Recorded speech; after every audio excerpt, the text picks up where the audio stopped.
Jim Ryan and Sony are continuing with their antics to try and stop the Activision Blizzard deal, and TGS 2022 Xbox Showcase has passed. How did they do?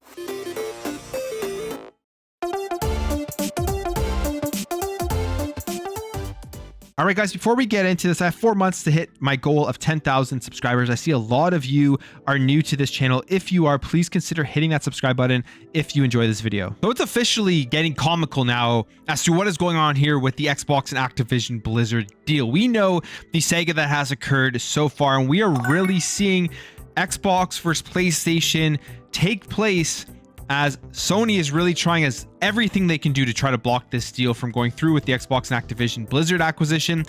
And Xbox is just sitting there kind of scratching their head thinking that everything Sony is saying really makes absolutely no sense, and that they've said multiple times that they are not going to be doing what Sony is accusing them of doing. So the deal is officially gone to phase 2 investigations in the UK, and will probably face deeper investigations by the EU as they go through that process.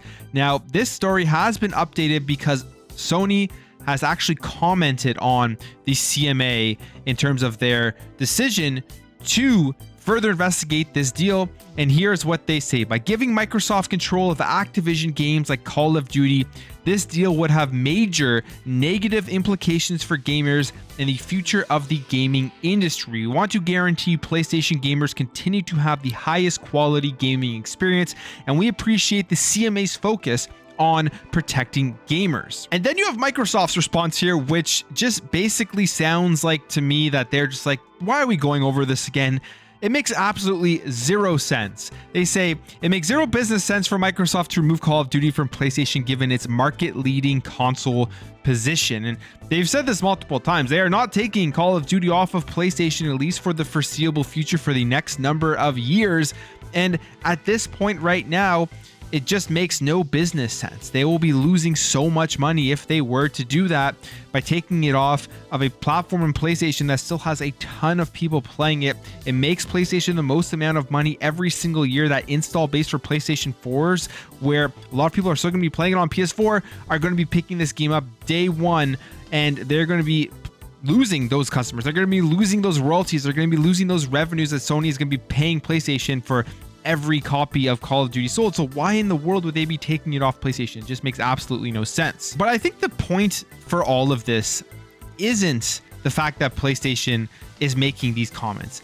I think the thing here, more so than anything, is that they are just absolutely oblivious, the CMA that is, as to what is going on in the gaming industry, what has occurred in the gaming industry. And Sony knows this, and they know that if they can just continuously lie and lie and lie about how somehow this deal is going to be bad for gamers and affect the gaming industry and all that type of stuff, there is a chance that they may just say, hey, you know what, Sony, PlayStation, they're big in video games. They must know what they're talking about. So we are not going to approve this deal. And the funniest thing of all of this is if on the same day that they came out with those comments responding to the CMA, we get this announcement here from Call of Duty. And this is something that has occurred over, I believe, since 2015, since PlayStation got the marketing rights for Call of Duty. It says here, pre-order Modern Warfare 2 through the PlayStation Store. Secure the exclusive operator hero, Oni Watanabe, on day one, stocked with a high-level weapon blueprint. Right here, PlayStation doing exactly what is bad for gamers, segmenting the population of people who play Call of Duty, where you have to pre-order it on PlayStation to get this exclusive operator, and it's not going to be available on other platforms, which hurts the game, hurts the community, hurts the experience, is bad for gamers, and it's just everything that goes against being consumer friendly.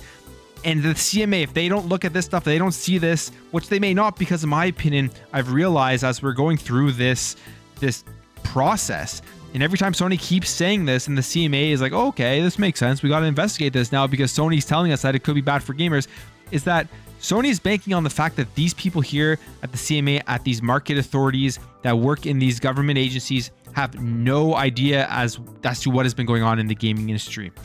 And I mean, it's so blatant because they make these comments and then they come out with this announcement here. So we'll wait and see what happens. I honestly don't think this is going to stop the deal from going through whatsoever. I really don't. I think this is just a process. They have to go through it. But Sony on their side of things, I think they're making an error. What they're trying to do here is they're trying to stop this deal because they know investors are going to be very upset about the amount of money they're potentially going to be losing once more people transition over to Xbox to play Call of Duty in the future. It's going to be a huge hit, and that's all they care about is their bottom line. But at the end of the day, they're going to lose that money, and they're really, really hurting their reputation, I think, by continuously coming out and making these comments and lying, and more people are catching on. So I think this is a bad play by Sony. I don't think in any way it's going to stop the deal, but maybe it's their last ditch effort. Maybe they are so desperate for this deal not to go through because of the financials and how much money Call of Duty brings that they don't care. They're going to throw everything they can at it, even if it hurts people's public opinion about Sony. And going forward, don't get me wrong, this stuff here that Sony has been doing with Call of Duty, Xbox is most likely going to do it with Game Pass. They're most likely going to have some exclusive content that will get you over to playing Call of Duty on Game Pass. I guess you could say the biggest difference there is that Game Pass is available on multiple platforms. It's going to be available on PC. Game's going to be available on console. They have Call of Duty Mobile, so they're going to have addition with that with Call of Duty Mobile. So it will be available in multiple places. But again, I don't think even when this comes to Xbox that doing this for a community of gamers that has crossplay is a good thing. I honestly, if Xbox doesn't do this type of stuff once they get Call of Duty, I will be happy, but they obviously are going to do it. That's why they're spending $68.7 or $69 billion to acquire Activision Blizzard. It is to get more people into their ecosystem, and it is to get more people to play it on Xbox. But Xbox isn't going to take the game off of PlayStation. So it's just crazy that they continuously are pushing home the point that may happen when they have already said it isn't going to happen multiple times. So moving on here to the Tokyo Game Show 2022 and the Xbox Showcase. It was very early in the morning when they had this live stream, depending on where you live. So a lot of people missed it live, but when I woke up, I was really happy to see the announcement that they have made. Now, there aren't any massive day one brand new games that they made as an announcement for Xbox and for Xbox Game Pass in particular, but I think they did a great job with this show, getting a ton of games that will appeal to people in Japan, appeal to people in the Asian region, and it really shows Xbox growing there, really trying their best so far to try to increase their foothold in Japan. And I think this show was a great step in the right direction. And I'm pretty excited for a lot of the games that they showed off here. So first of all, they announced Assassin's Creed Odyssey is coming over to Xbox Game Pass. It's one of those big open world Assassin's Creed RPGs. One of my favorite ones. A very, very good setting, incredible combat, and overall just a very fun game. If you haven't checked out Assassin's Creed Odyssey, highly recommend going to play it if you enjoy this series, as it is available right now for you to download on Xbox Game Pass. Then there was Danganronpa V3 Killing Harmony, which is available today. You can go ahead and download that right now. Again, available on Xbox Game Pass. Kiriko is coming into Overwatch 2 on October 4th. I mean, this is an interesting announcement because obviously they're introducing a character that will appeal to players in that region. But it's also interesting because they are highlighting Overwatch now in their showcases, and this is going to be an Xbox Game Studios first-party game when the acquisition of Activision Blizzard goes through. Ni no Kuni Wrath of the White Witch Remastered, an incredible JRPG. If you haven't checked out the Ni no Kuni series, it's really, really good. And this is the remastered version that is available right now for you to go ahead and download and start playing. And they also announced on top of that the second installment, Ni no Kuni 2 Revenant Kingdom, will launch on Xbox in 2023. There's a new trailer for Persona 5 Royale coming to console, coming over to Xbox Game Pass. That's going to be a massive hit, and it's going to be available on mobile and everything, and people are going to be playing a ton of Persona. Then they announced two great fighting games coming over to the service. Now, these aren't new games, they've been out, but Guilty Gear Strive and BlazBlue Cross Tag Battle Special Edition. Now, which is good thing about this is that with that special edition of BlazBlue, you're getting all the DLC, which is always great to have, especially when it launches into Xbox Game Pass. And then Guilty Gear, an incredible fighting game. I watched a lot of that game at EVO, and as soon as I saw that, I was deep into watching people play it and the graphics and all that type of stuff. So really, really cool. I've played BlazBlue before, haven't played Guilty Gear, so I'm pretty excited to check this out when it hits the service. And they showed off some updates on Iden Chronicles. The one that is on Game Pass right now, the side-scrolling game, is really, really good.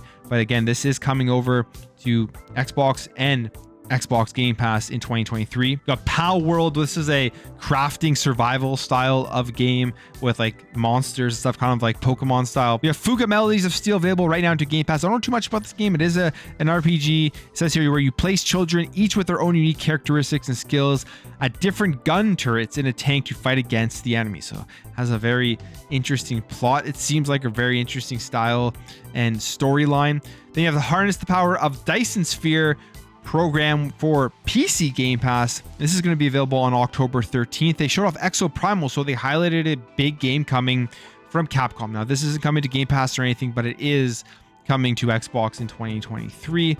They showed off some more updates for Naraka Blade Point, a deeper dive into Wo Long Fallen Dynasty, which is going to be a massive Game Pass game. This one's going to be huge when it releases in the West and in Japan, and the game looks pretty damn good. So excited for Wo Long Fallen Dynasty. And they ended it off here with the official announcement that we're finally getting Deathloop on September 20th. So it showed up on the Xbox store with the pre-order stuff, and people were wondering if it was coming, when it was coming. It is coming September 20th, which is great because, I mean, it was weird when they showed it off for PlayStation Plus, but it makes sense that they showed it off for PS Plus first because they still had those marketing rights and everything for that entire year. And it's going to be launching the same day onto Xbox Game Pass. Now, what's interesting here about Deathloop, I find, is that this is a big game. The year after its release, people are still very hyped and very excited that it is coming onto the service. Just sit back and think what's going to happen once all of these first-party Bethesda, Activision Blizzard, and all of the other Xbox Game Studios games actually launch on day one. The amount of hype and excitement that's going to bring when a game that's a year old is still getting people excited to jump into the service. And then they announced the 10th anniversary of Forza Horizon, and they're going to have more details on that next month. But all in all, you take a look at the games here that are coming over to Xbox Game Pass. I think this is a good job, even if they aren't brand new games, they aren't first party games or anything like that that will appeal to that region. These are games that people are still going to be playing a ton of, and there will be a lot of people in Japan, I think, that are going to sign up to Xbox Game Pass just to get access to all of this type of stuff rather than have to go out and purchase them all separately. But that's it for me, guys. Let me know your thoughts on the continuous absurdity that Sony is going through with the stuff that they're saying to try to stop the Xbox and Activision Blizzard deal. And what do you think about TGS 2022 and Xbox's performance? If you enjoyed this video, make sure to hit that thumbs up button. If you're new here and you liked what you saw, consider hitting that subscribe button. Thank you all for watching. Thank you for your support, and I'll catch you in the next video.